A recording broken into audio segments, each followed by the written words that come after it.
Hey, it's Joey Balladonna here from Anthrax, and this is SAGAS.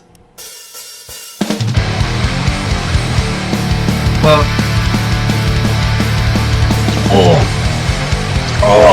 look, this is a big one.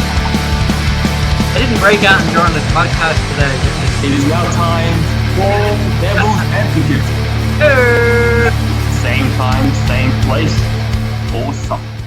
What's going on, everybody? This is Corbin, the Serpent-Tongue Skipwith, and I'm here with very special guest. If you want to introduce yourself. Yeah, hey everybody, I'm Jordan Blum. I'm an American writer, mostly music, but I do like some movies and books and video games and all that. Currently, I do a lot of writing for a site called Loudwire. I'm at Consequence of Sound, What Culture, Metal Injection, Kerrang, Prog Magazine. I kind of try to go to as many places as I can. I've also written books on Jethro Tull, Dream Theater, and Opeth. And yeah, I'm happy to be here. It's been a long time coming, and it's a pleasure so far. Yes, it has. I'm so excited. We've been talking back and forth for a while. I actually added you on Facebook because I saw your credentials, and I'm like, oh, I have to talk to this guy. And I'm happy I made that decision. Because it was your choice, what album are we going to be talking about today, if you want to tell everyone? Sure, yeah. So we decided to talk about In Absentia by Porcupine Tree. Their 7th studio album came out September of 2002. Seminal album for the band, seminal album for Steven Wilson, of course. Seminal album for me. I don't know if you want me to get into like my history with it necessarily, but immediately was one I picked because I got into to make a long story short, I got into progressive rock as like a teenager with my dad playing me like classic 70s stuff when I was like 13, 14. Kind of paved the way for everything I've done since then. And I remember that a friend of his introduced him to this band that we'd never heard of called Porcupine Tree with this album. So it was right around when this album came out. I was about 15, I think. So high school, all of that goes along with, being 15 in high school. And I just remember listening to In Absentia like every day, pretty much, and just like worshiping it basically, and just having my mind blown to the point where I didn't even want to go back to like earlier albums because it's the type of thing where like I love this work so much. What if the other stuff disappoints me? And it didn't. I mean, I still think, just to put it out there now, I think this is still the best album Steven Wilson's ever made, whether it's Blackfield, his solo stuff. It's not the most technical. It's not the most complex.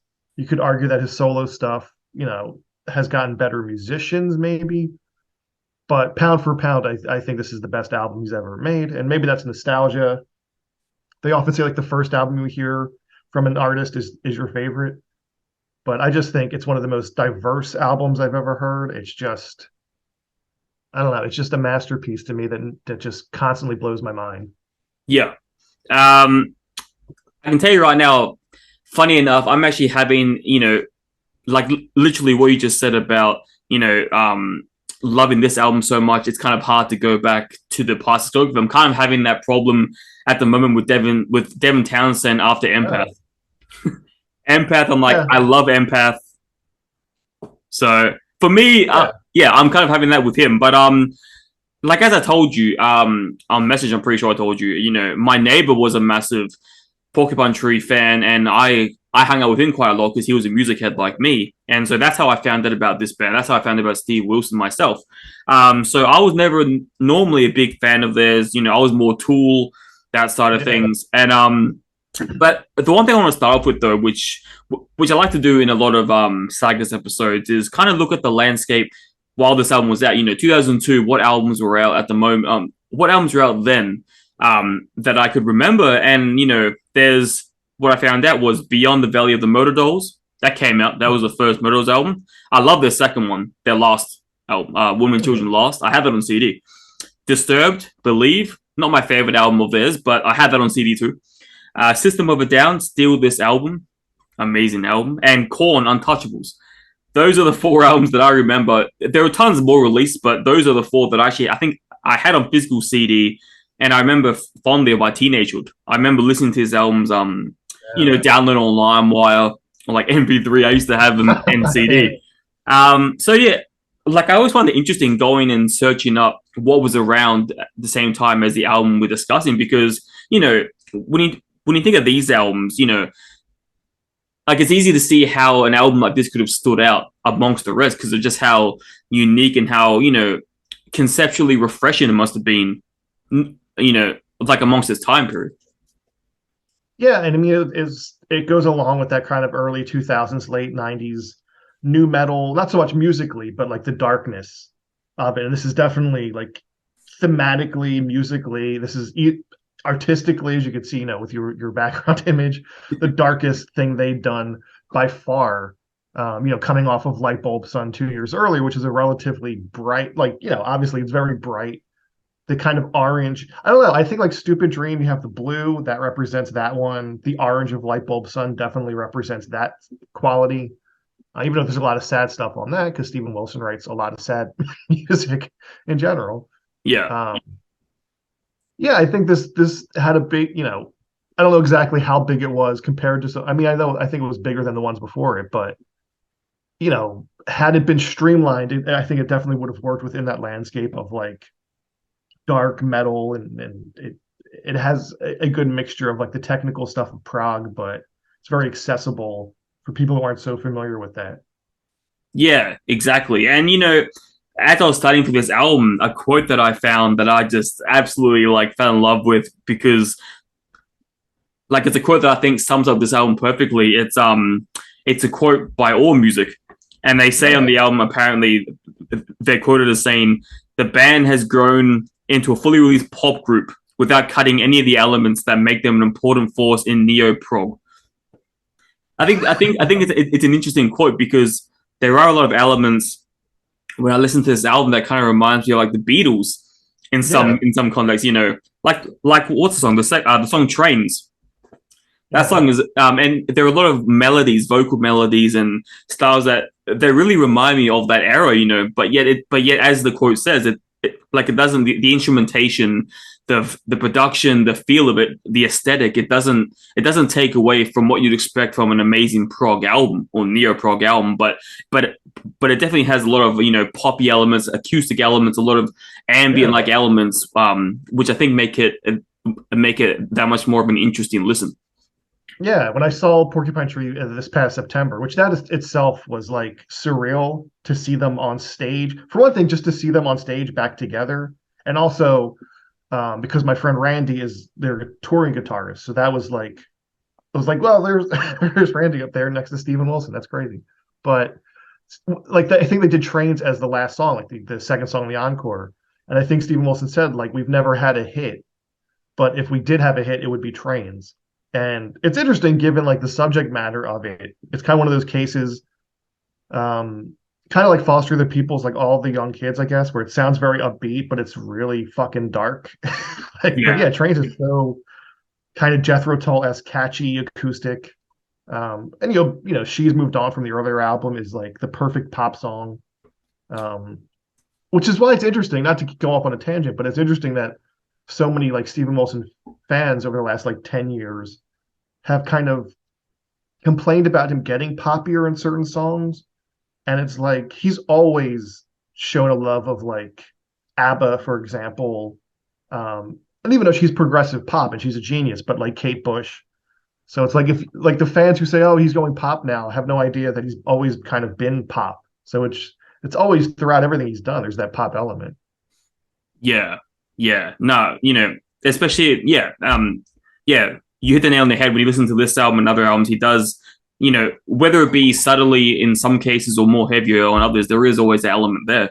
And, what's interesting, like, reading the behind the scenes of this, how this album came to be. And it's just like, you hear about how Steve Wilson started to listen to like Burzum and like, and like Opeth and like, getting into heavy metal again, just to make this album a lot more metal, like a lot more metal insinuated than other albums in the past. And it's just like, because it like, I find it funny because there's no hint of black metal on this album at all, but yet he was listening to like Burzum, which I find is a funny like behind the scenes context for this album to take place, and all the labels, switching labels, and apparently taking taking inspiration from Radiohead and Tool, who we just mentioned earlier. Yeah, So yeah, I just think it's really interesting all the behind the scenes stuff that happened for this album to take place.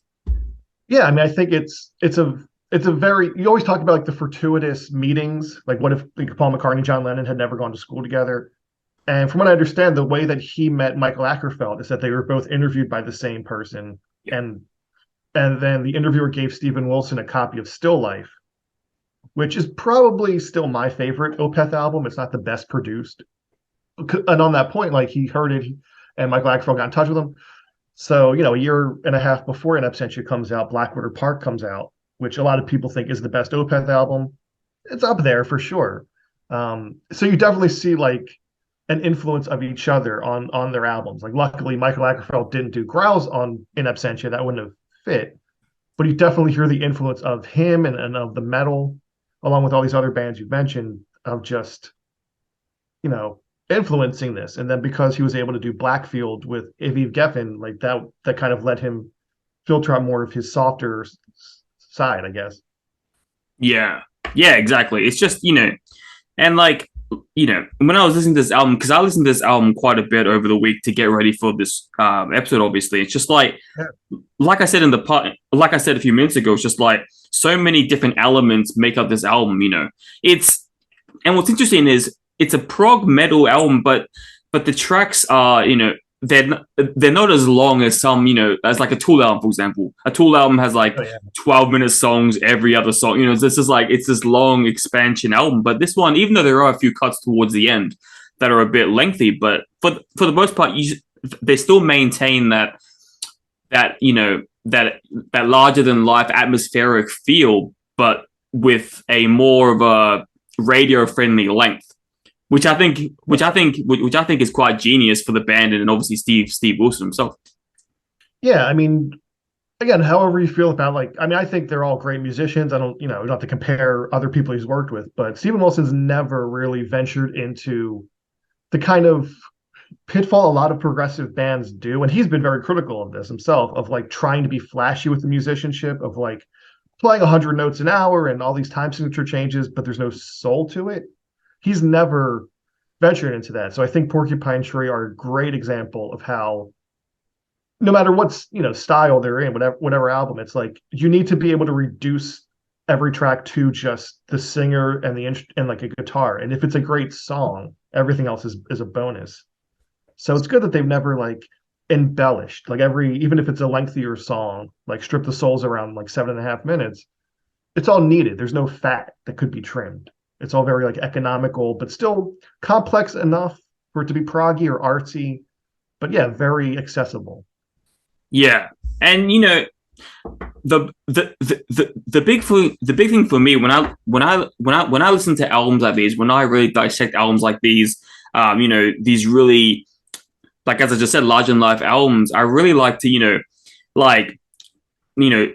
sit with them. Sometimes I'll get drunk and listen to them. Sometimes I'll get high and listen to them. It's just like, and like I like to see how they make me feel when I'm in that looser state of mentality. And like I gotta say, I had so much fun listening to this album. Just after work, relaxed, just having a few drinks, whatever, and just like listening. And the music just took over. The music was so engaging and. It felt like it was just going straight through me. It was so relaxing at points, and then at other points it was just so mind grabbing, and then at other points it was just rocking and metal infused. So it was just really interesting how how even when it's just a normal listen, when you just listen to it walking your dog or listen to it on your way to work, it's an amazing album. But when you take it a step further, it's the kind of album that can really take over, which I really love when an album can do both. Yeah, I mean. Like if you listen to and you're under the influence of something else, depending on what it is, it would, definitely have a different vibe. Because as you're talking about that, I was thinking like it kind of represents, I guess I would classify as like 3 periods of Porcupine Tree. That's kind of how I think of like bands, like even Opeth is like different stages. Because like Lips of Ashes, Gravity Islands, it's kind of like earliest Porcupine Tree before he really had a proper band where it was more psychedelic and abstract and kind of hypnotic. And then you get kind of into the middle period of like the catchier, more accessible, keep using that word, but more accessible stuff. And then now you get into like the heavier stuff, which would go on obviously to like Deadwing and Fear of Black Planet and the Incident. So it is kind of like a culmination of everything. Yeah. But yeah, even like Point 3, which is basically just like a bass line with some weird atmospheres behind it, but it's so hypnotic. And then like the acoustic guitar and the mantra that he's kind of singing over it, there's very little to it, but that's all that you need. It works. Yeah. And what's interesting, and maybe this is just me, maybe this is just my own messed up perspective, but when I was listening to this album, I noticed there's a lot of similarities, at least to me, between Point 3 and The Creator Has a Master Tape. I feel like there was a bit of similarities, like almost like The Creator was the sequel, because in the album, Point 3 is first. I mean, maybe it's just me, but the more I listen to the album and those two tracks, the more I start to see some kind of similarities between them myself. Yeah, I mean, I think I'm trying to remember. I think Prodigal bleeds into Point 3, I think. But then, yeah, Point 3 and The Creator, they have very similar bass lines, I think. And then Strip the Soul. It's interesting. It's like Point 3, Creator Has a Master Tape, and Strip the Soul are kind of like a trio. Yeah. And then in between, you have Heart Attack and Lay-By and Collapse the Light into Earth, which are the opposite. They're so like soft. And I mean, I've said this to Steven Wilson that I think Heart Attack and a Lay-By is the greatest song he's ever written. I think that song is a work of genius. It makes me like almost cry every time I think about what that song is about. Yeah. But to go back and forth between such different styles consistently, again, it's brilliant. They had never had that level of diversity and experimentation before, or I would argue maybe since, with the later albums. Yeah. And it's so like it's like heaven and hell. It's like such darkness and evil, because a lot of this album is about like serial killers and just dark. I mean, the title is The Absence in the Mind and all, but then you get like Collapse the Light and Earth, which is like a 4-chord song that is just like the most beautiful love song. It's just amazing. I wonder, would you assume that after this album, and obviously, it might be one of those cases where, because so many albums, when they initially come out, they may not get the critical acclaim they deserve until years later. It's happened countless times, but I wonder, how many, I wonder if Steve Wilson feels, at all like maybe a sense of not worry, but like a sense of subconscious is like, could I ever surpass this album? Could I ever replicate such an effort or do better than, Yeah, I mean, that's a great point. That's one of the biggest questions I think any artist, even outside of music, just any creative person faces is, to what extent do I need to go the direction I want to go next, no matter what my fans and critics and all sales, the label says, versus how much do I have to live up to like financial expectations and critical expectations and fan expectations. And I think both he and Michael Ackerfeld, especially as time has gone on, and I respect the hell out of both of them for this, as they say, this is the direction I want to go next. My last album was blank. This next album is going to go in this direction. I don't care if you like it or not. Like, I want you to like it. I don't want to lose fans. I don't want to lose like sales and all. But I think, especially as again, like time's gone on away from this, I think Steve Wilson very much is kind of the mindset of like, even like Devin Townsend, like that last album represented this period, that's done. Here's what I'm doing next. You're welcome to listen. If you don't like it, stay tuned for the next one. So I think maybe business wise, he wondered how much Deadwing would do and all that. But I think creatively, he was done with In Absentia, and he said, all right, next is Deadwing and my ghost story that I've been working on, and this is where I'm at now. Yeah, it must be I don't know, because I know there's a level of, well, at least I'm talking from my experience, because I'm not going to be a hypocrite, obviously, but I know as a fan, as a music lover, and, as a listener, I know so many times, we'll use these throughout, this album and Empath like an example. There'll be so many times where after these albums are done and then new stuff comes out, I'll be like, why can't you make it like Empath? I want more of this. And like, you become selfish and greedy, but like, but I fail to see them as people. I fail to see them as, all right, we did so much to make X album. It's not that easy to make Y. Like I can be very selfish in that way where I expect the same level of, masterpiece level quality, but not realizing the effort it took to make that one, so it's just like I know for myself, I can be really bad and really selfish in that area. Yeah. I mean, I think it lends to like a larger conversation, I think, of just people, all of us, everyone who's a fan of any kind of art, like you put yourself into the music, and that shapes your identity. That's why if you play a song for somebody, you watch their reaction. And if they're not as jazzed about it as you are, you feel like they don't like you. It's just human nature. But I like, and doing what we do and talking to people and kind of being on both sides of this as fans, but also as kind of press and in the industry in a bit. I think it helps to kind of see them as people and to not connect ourselves to it so much, and to just not have that entitlement. Like I remember when was it To the Bone was the one after Hand Cannot Erase, I think. Yeah, I think so. Yeah. I think it was that one. And I remember getting like an early, 2 months early copy of it. And I remember people, that's the one I think with Permanating on it. And I remember people saying, oh, it's so poppy. And like, just in the forums and the message boards, people get complaining, Steven Wilson's lost his way. I'm not buying this album, which I always love when people say, you lost a fan. I'm not buying your next album. It's like, they don't care. That's like threatening Best Buy. I'm not shopping at your store anymore. It's like, they don't care. But I remember thinking like, stop taking this so seriously. It's just a song. You do not own Steven Wilson, and you haven't heard the whole album. Wait till it all comes out, and you'll hear how well this fits into his catalog. But and again, not to keep bringing up Opeth, but it's like, oh, they don't do death vocals anymore. I'm not an Opeth fan anymore, and it's like, who cares? Like, Cry Me a River and stuff. So maybe I strayed away from the original question, but like, yeah, it's just yeah. Yeah, no, I was just gonna say like, I was just gonna say like, I think there's a big, it's not like, look, I mean, obviously I can't predict the future, but I'm gonna 99.9% guarantee that people like, bands like Porcupine Tree, people like Steve Wilson, people like Devin Townsend, they will never sell out. They're not the kind of people, like, the definition that we're thinking of a sellout, the Green Day sellout.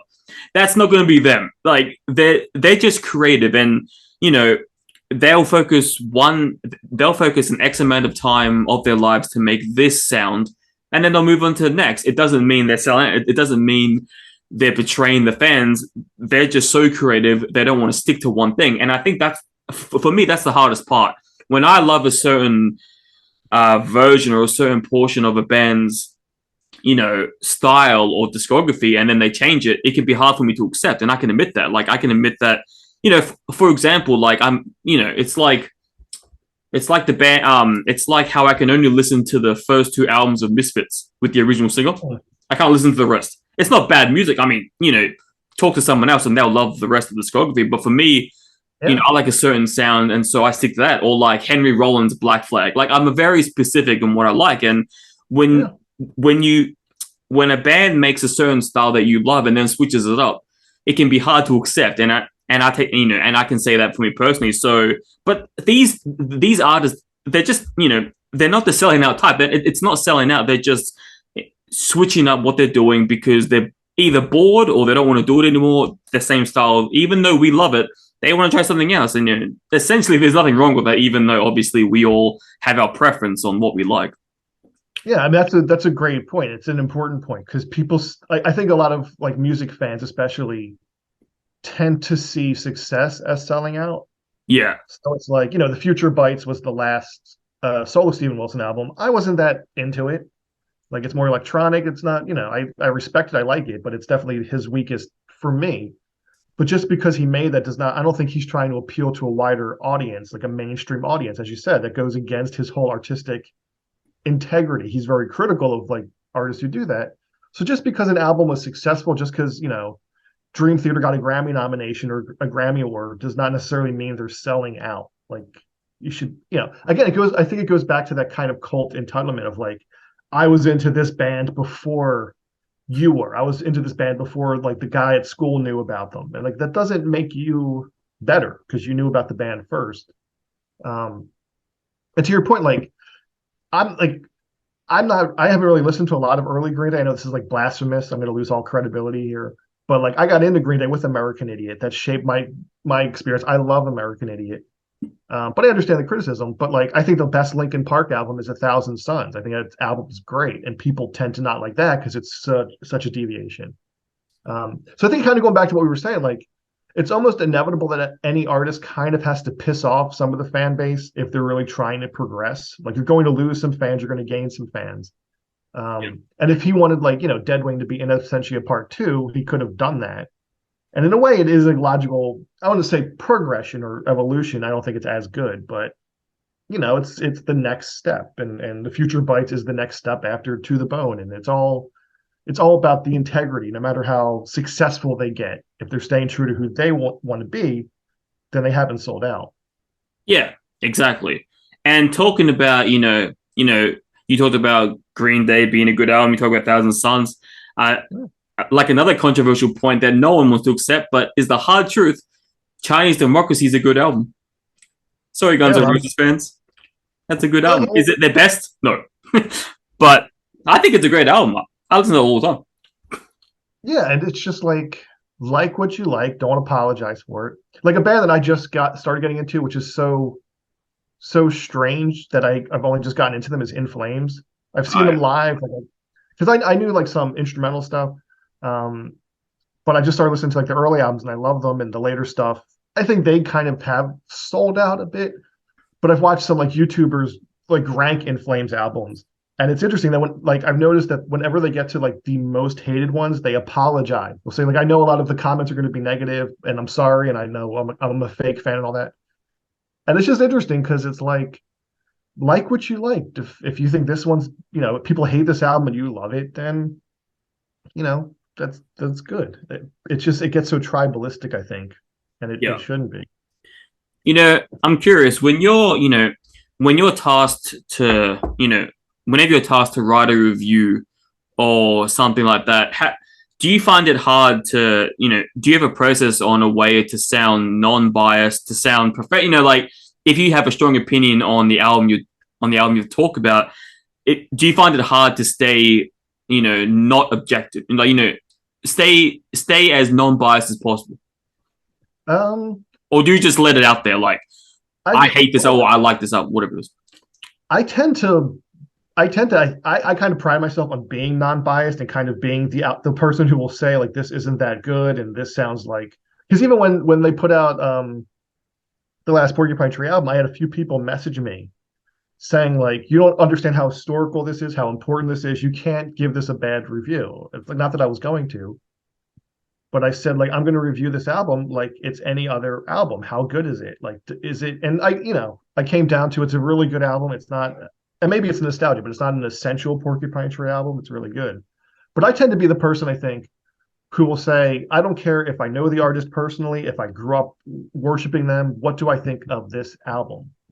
Arian's Transitus, I think is not that good. And I've spoken to him. I love Arian's other prior stuff. So I tend to be the person, I think, who will say like, stop kissing the artist's ass, basically. Stop kind of being sycophantic. If you make the same album over and over again, I will review it as such. I will call you out on it. So I tend to pride myself on being as objective and kind of non-biased as possible. And that's gotten me in some hot water sometimes, but I kind of pride myself like not being edgy for edginess sake, but just saying like, is this really as great as everyone else is saying? Because I think that you have to take your connections and your nostalgia out of it and just say like, what do I really think of this album? I love it. I love that mentality. I just love it. And that's the thing. Yeah, you just have to be honest. It's just like whether the populace says, like it doesn't matter if the whole world says this. You have to speak on this album this way. If you personally don't feel it, I mean, yeah, that's right. You shouldn't have to apologize for not feeling. Yeah, I mean, and I've had people, even like family members, who will send me articles of people like shitting on an album or a band. It's great. like how dare somebody ever criticize the Beatles? And I'm certainly not. But if somebody says Sgt. Pepper is the worst album they've ever heard, I can make an argument for how that can't possibly be true. It's an amazing album. But I don't take it personally if you shit on Porcupine Tree or the Beatles or Opeth or Devin Townsend, who I think is a genius. Like, it doesn't go back to what I was saying before. Like, your negative opinion on something I love is not a reflection on me or you. You just gotta just be honest with yourself. Like, do you really like this or not? And if you don't, it's okay to admit it. Like, I used to know somebody who was obsessed with Dream Theater and Mike Portnoy and all that. And I remember he once said, like, you can't dislike an album by a band you like. And I said, that is the stupidest thing I've ever heard. Like you can hate, not every Beatles song is amazing. Not every Dream Theater album is amazing. Some are. Not every Steven Wilson song is great. Like I always said, Sleep Together from Fear of a Blank Planet. I think that's a decent track. I don't think it's a good song. And I think there's a distinction. It doesn't make me a fake fan. It's like, just be honest with your opinions. Yeah. And what's interesting is, like, when you think about, opinions and how fickle they can be sometimes, it's not like this album was Porcupine Tree's debut album. This is the sixth album. So it's like they had 5, depending on who you talk to, failures or successes to get to this. And now everyone's saying this is the masterpiece. So it's not like they just came out the gate, this, and then everything else followed. So it's just like, what was their opinions on Porcupine? Did they have such high regard for them back then? And then this too? So that's what I'm saying. It's like, what's the, I mean, sure, I'm sure there were diehard Porcupine Tree fans back then too. But I'm just saying it's, people making it out to be as if this was the first all be all, and then the rest, as if there wasn't 5 other albums, trial and error depending on who you talk to make this. Yeah, I mean, if you go back to Radioactive Toy from, I think, Up the Downstairs or on the one of the first 2. I know that much. And yeah, it's not as heavy as like Blackest Eyes, but it's got like a metal riff to it. It's got the darkness to it. So, as I said before, like, I think people who think Steven Wilson's suddenly gone too heavy, or he's gone too pop, or he's gone too even like electronic and weird, not to say like I'm an elitist or you're an elitist and you're fake fans, but it's like all of this stuff has been in Steven Wilson's creative DNA from the get-go. It's just come out more or less in different ways. Yeah. But he's not doing anything really on In Absentia that is so far away from what he's done before. It's more of just different ways of doing it, and it's more pronounced, it's more overt. And I think as an artist, it's important, like, that's another kind of middle ground, is you don't want to like completely change who you are, but you don't want to repeat yourself either. And I don't think he really ever has. I think he's always kind of sustained a middle ground of like, this sounds like something Steven Wilson would do, but I don't feel like I'm listening to, like Grace for Drowning Part 2. I feel like I'm listening to The Raven. Yeah. And it's like, even if, like, and see, the irony I find is that even if tomorrow Steven Wilson's like, all right, fans, I'm going to give you what you wanted. I'm going to try my best to make a part 2 of this. Yeah. When it comes out, no doubt there'll be haters. No matter how good it's like, oh, it's not the same. There's going to be people who are like that. So it's just like, you can't really win. You can't make this album twice. Exactly. It makes me think of, was it last year or 2021? We're in 23 now, where BT Bam did Colors 2. Colors, and it's like that is a bold move, because a lot of people think Colors is your best album. I love Colors, but I happen to think everything they did after Colors is better, because I'm more into like the proggy stuff. I'm less into like the death metal, black metal, all that kind of stuff. So yeah, I mean, if he came out like, and even with the last album, was it Closure Continuation? I can't imagine the amount of expectations that were put on the band. And just, I mean, people loved it. I love it. I think it's a really good album, but I just can't imagine like the expectations that came with it. Oh, Porcupine Tree, we're getting back together, and where's Colin Edwin, and you're touring again, and who are these other 2 guys, and just, but as I said before, like, Steven Wilson is very much the type who says, like, here's what we're doing. We hope you like it. If not, you don't have to, pretend it never came out, pretend the incident is the last thing we did. But yeah, I mean, I'm glad he hasn't tried to like replicate himself too closely. And you can't do an Absentia. It's lightning in a bottle. It's a masterpiece, I think. And it's just, it's the culmination of so many different factors of like, a new drummer, new artist, a visual artist. It's just so much, you can't. That's why, like, I remember kind of being disappointed with Deadwing because it wasn't an Absentia, and it couldn't have been. Like, musically, in my heart, it couldn't have been the same thing, and it wasn't. Yeah, and one major aspect that people just either are too ignorant to mention or forget is time. Yeah, the fact of time. This is 2002. We've had what, 21 years? Is it? Yeah. 21 around that. 21 years to absorb this album, to repeat this album, to let nostalgia grow on us. All this stuff, has gone past. You can't just expect any new album. It's like, like how long were we waiting for that album by Tool, Fair Inoculum? And it got shit on left, right, and center. I liked it, but it's just like everyone's like, oh, it's their return. And then there were people saying, oh, this sounds just like Latterus. Oh, this sounds too much like this. It's just like, you have people saying, oh, I just want Tool, the same Tool. And then there are people saying, oh, this sounds too much like their old stuff. And so it's just like, you can't win. No matter who you are, without time, you can't expect a new album to just fall on your lap and become an instant classic, just like this album did, or Latterus, or the other one. I mean, I find that fascinating that, like, you're not going to please everybody. Like, if this sounds too much like what you've done before, you're just repeating yourself. People are pissed off. If you change too much, you've abandoned your fans. Don't forget that we got you here, and who the hell are you, and all that. And again, like with Opeth, like, I, not to go off topic again, but in my book, I think some people even messaged me because I put Pal Communion as like the first or second best Opeth album. I love that album as much as like pretty much anything else they've done. And a lot of people, oh, he's not growling anymore. He's gotten soft. What are they doing?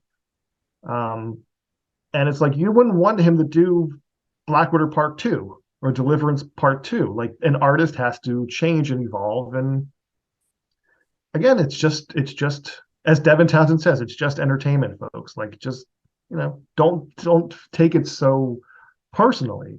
Just listen to what they did before, have high hopes for the next thing, and just go along with it. Do you think, in your personal opinion, so what, we're in 2023, what album in the current discography of Porcupine Tree do you think in 20 years could be revered as much as this one, if any? It's a good question. I kind of feel like the only one that because I in talking to Steven Wilson, I remember years ago, he said that he thought, I'm trying to remember, he said Deadwing, he went like back and forth of which was good, which was not as good. And I think he said Deadwing and The Incident were a bit patchy, he put it. I do think The Incident is underrated. I know a lot of people don't like that. I don't put it as highly as like the few before it, but I do think it's much better and more coherent than a lot of people give it credit for. So, and maybe that's because it was their last studio album. That was like when they broke up, and maybe there's some feelings tied to that. It's kind of hard to separate. But I do think, or at least I hope that in 20 years from when The Incident came out, it'll be more welcomed for what it was trying to do. Yeah, I just think it's a really interesting, because I mean, there are so many albums, that were out around this time period that now you look back on, and who knows? It could be just nostalgia. It could just be time. It could just be we look back and go, wow, like, what a masterpiece. But if that album came out tomorrow, without all that nostalgia, all that time, would it still be, it's a really interesting dynamic, I think, to really think about. Yeah, I mean, again, it goes back to that idea of like the first album you hear is the best one to you because you have like it made that impression, and it's like I mean, again, like for Devin Townsend, I don't know what his. I think Empath is probably the culmination of everything. But the first one I heard from him was Synkestra, and it might still be my favorite because it just is tied to so much, and it's just like such a great single piece of music, pretty much. So it is hard to kind of hypothesize about that, but yeah, I mean, I know a lot of people who think Fear of a Blank Planet is the best Porcupine Tree album. I definitely disagree, but I think it's a great album. I just think there's better. It's even when you say like something is the weakest album, I've seen people like fans say there is no like weakest album for this band or that. And I'm like, by definition, you're not saying it's bad. You're saying the other ones are better. So by definition, it's the weakest or the worst. And I know a lot of people who discovered Porcupine Tree through Fear of a Blank Planet. So that's probably why it's just the highest for them that can ever be knocked off. It just means like something more to them. Yeah. It's just I think it's an interesting concept to go on. Yeah. So what's it like? I gotta ask, what's it like writing a book? It's very time consuming, for one thing, and it's exciting, especially when you like get into it. But it's also very daunting, not only because there's so much, like you have to make sure you cover and just. I mean, I've done this so many times, and I still kind of get overwhelmed by the idea, especially like whether it's a book, whether it's like a retrospective essay, whether it's a press release. I just did a press release, as you know, and just like having like all these articles printed out and like it's kind of like a puzzle of like here's all the information all around me. How do I put this all together and what do I quote from? And so it can take a long time to put that together. Hoping it gets good feedback and but also kind of being aware that people are going to be mixed about it if they happen to read it, if the artist happens to see it. That's kind of like daunting to just make sure you get it right. And but that's the thing with the internet too, is like no matter how good of a job you think you've done, somebody is going to shit on you in the comments. So you got to take it with a grain of salt of like, all right, thanks for reading.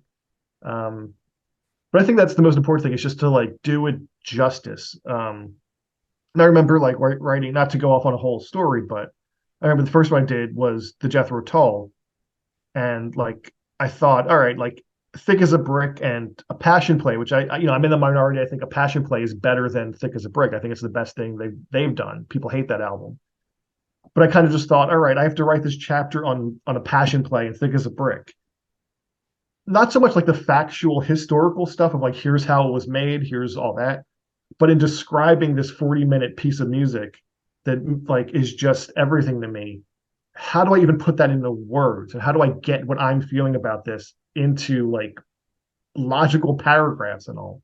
I think that's the hardest thing, is just like conveying what you feel about it in words without getting too technical, but with also not being too like incoherent. Just making sure you capture it. Yeah. I mean, I can imagine the pressure. I can't imagine what it will take, because obviously I still do reviews from time to time, and that alone takes time. So I can't imagine a whole book. Yeah, I think the one like good thing I've kind of come to realize that kind of gets rid of some of that anxiety is like your reader, your audience isn't going to know of all of the stuff that could have been there. They're just going to know what is in the final product, and if that's good, that's all that matters. So it's like if you wrote an essay about In Absentia and the importance of it, you could have so much to say, and did I cover everything? And you could kind of like stress yourself out about it. But if you just give like that essay to somebody else and they read it and say, this is a great essay on this album, nice job. They don't know of all the other stuff, you know what I mean? Like what you were thinking of including that you didn't. So I think that kind of helps alleviate some of that anxiety, is like whatever is there is good. Don't worry about what you left out of it. And that helped me with the books too. All right, so I have to read them one day. I have to find them, read them.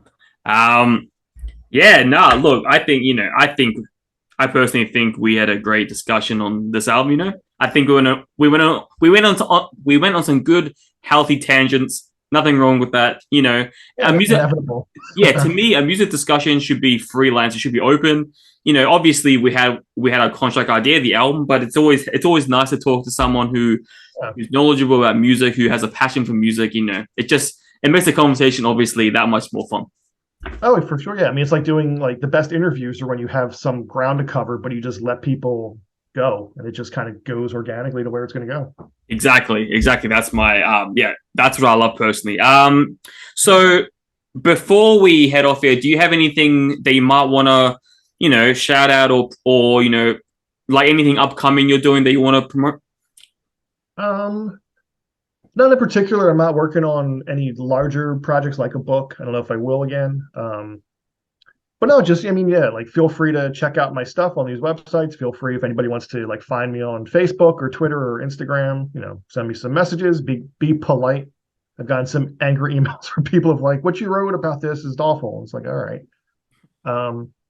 Yeah. And if, you know, if you have any questions about anything, I'm always happy to talk to like music fans. So if anybody ever wants to just message me, you know, seek me out to talk about stuff, you know, I'm always open to it. Nice. Nah, you've been an amazing guest. I can't wait to, you know, edit this up, put it together, and then send it straight to you. And then, yeah, as it always is, next week will be uploaded. And I can't wait for the world to see this. So thank you again for being the guest. Thank you so much for asking me to come on anytime. No, it was definitely fun. And I'm sure we'll talk again on Facebook very soon. Mm-hmm. Yeah, well, again, thank you very much, and I'll be talking to you later. Yeah, I'll let you know what happens when I play God of War next. Yes, please. Like, please let me know. I can't wait for you to finish that game. Yeah, me too. All right, have a good one. You too. Take it easy.